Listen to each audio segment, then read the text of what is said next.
Hey everybody, this is Troy at the Basement Arcade Bar in downtown Concord, North Carolina.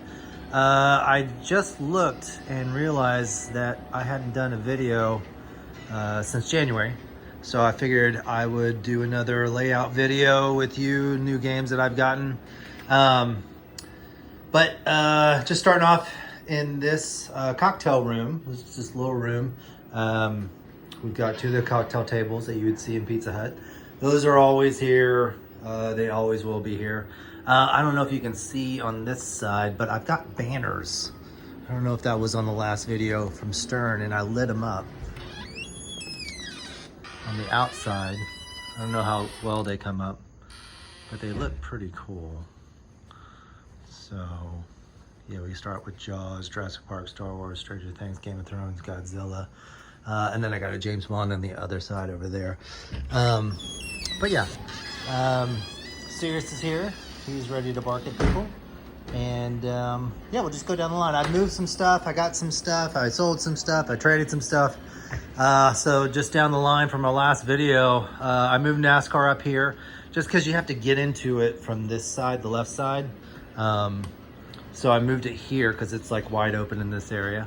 But yeah, Star Wars, Star Trek, Foo Fighters, Game of Thrones, those have all been here. Artwork. Ripley's is new. Ripley's, believe it or not. I had traded my Venom Premium for Ripley's and Getaway, which I will show you in a minute. Jurassic Park, Indiana Jones, Stranger Things Premium. I don't know if you can see that projector. That's a cool feature. The telekinesis lock doesn't work very well, so I just disabled that because it's a pain in the butt. Dracula actually has a new Translite, which I don't normally do, but I saw this on eBay and it looked awesome. I mean, whoever did that did a great job. Still have Beatles, Brake Shot, and I moved Revenge from Mars down here.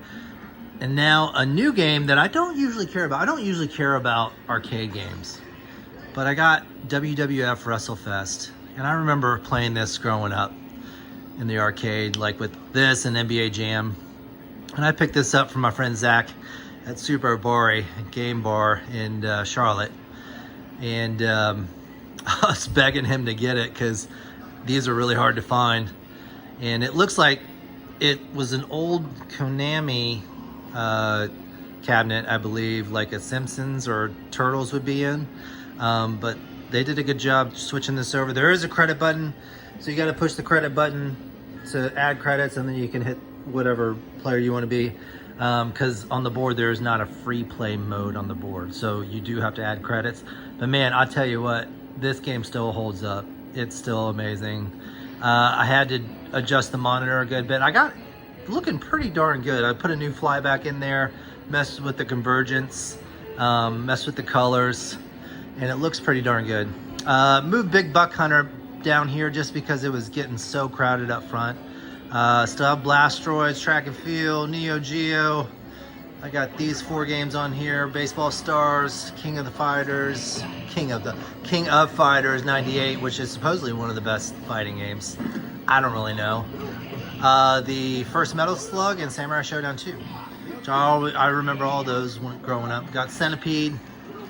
And then we've got Blitz and Showtime combo cabinet. Still have this. Not going to get rid of this. Moved Cruisin' World back here. It's the stand-up, which is kind of nice. It just fits right in there. Crazy Taxi. I'll always have that. Super GTs.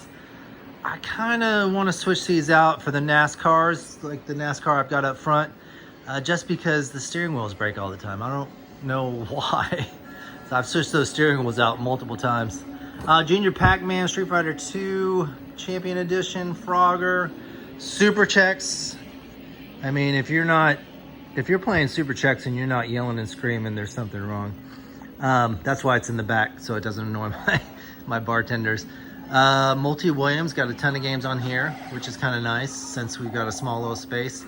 I do have a 61 in this Miss Pac-Man, which I wouldn't normally do, but with space, you know, it's kind of nice. Donkey Kong, the original Donkey Kong. Star Wars Episode 1. It's not a great game, but it's beautiful and it's kind of fun. Getaway. I got Getaway. That was what I traded Ripley's and I'm sorry, Venom Premium. And I got Ripley's and Getaway from my friend Ben. Beautiful playfield, like incredible. I need to clean it because this gets played a lot. But man, and it's signed by Steve Ritchie. Best wishes, Steve Ritchie. I was gonna give that back to Ben and just get a regular translate, but I was like, nah, it's kind of cool. Attack from Mars gets a ton of plays. Jaws, I've been liking this a lot. It's the Pro. I thought about going up to the Premium, but honestly, it's still really good. And it gets a ton of plays. Toy Story 4, probably my most played Jersey Jack machine, which I would not have thought that, but it's got, I think it's got like 20,000 plays on it, maybe more. Godzilla. I might be getting rid of Godzilla. This is the Pro. People like it, but when I'm getting my Pulp Fiction, I'm probably gonna have to sell something. Mandalorian, this is one of the games that I don't usually play, but it's just a great layout. It's fun. Lord of the Rings, never gonna get rid of that, obviously. And Slugfest, it's been a little pill lately. The pitching motor was starting to die, and I switched that out recently, and now it's good. Silver Strike 2007, it's consistently working. I had a little issue with it a couple weeks ago, but it was just the power going to the I/O board. So I figured that out. Golden Tee, 2004. Trophy hunting is right here. This is way harder. This game is way harder than Big Buck Hunter. But it's fun. It's fun. And then last but not least, I moved Mortal Kombat 2 up here. It just recently went down. The monitor went out. And instead of switching to an LCD, which I don't do typically, unless it's just dire, I made like 3 or 4 orders for parts thinking it was something, and then it was that, and then it ended up being something else down the line. But those monitor, you can look at the chassis and Google it, and sometimes they'll have a flow chart, and the flow chart's super helpful. It will tell you like if it's doing this, then it's that. If it's doing this, then it's that. So it's super helpful, but I kind of went down the line all the way to the end eventually, and it ended up being the hot transistor was out. Probably saying that wrong. The fuse was blowing. That was out, so I switched that. Had to make another order for the voltage regulator. That was bad, and then had to get some filter caps for it too. I mean, it takes one filter cap, but I ordered several just in case, because the Wells K7000s all use the same flybacks and all of that stuff, so it's kind of nice. But yeah, that's pretty much it. They're serious. He's looking at somebody to bark at, and got the Insider Connected board up. We just had our pinball tournament tonight. I did not participate. I just haven't been playing lately, and just, I don't know, been busy. But I need to play more, and I've just been busy like cleaning and fixing things. So hopefully that settles down, and yeah, hopefully next video I'll have Pulp Fiction. I think I'm on the list for a limited edition, so hopefully I can get that. And yeah, that's about it. All right, come see us. All right, bye.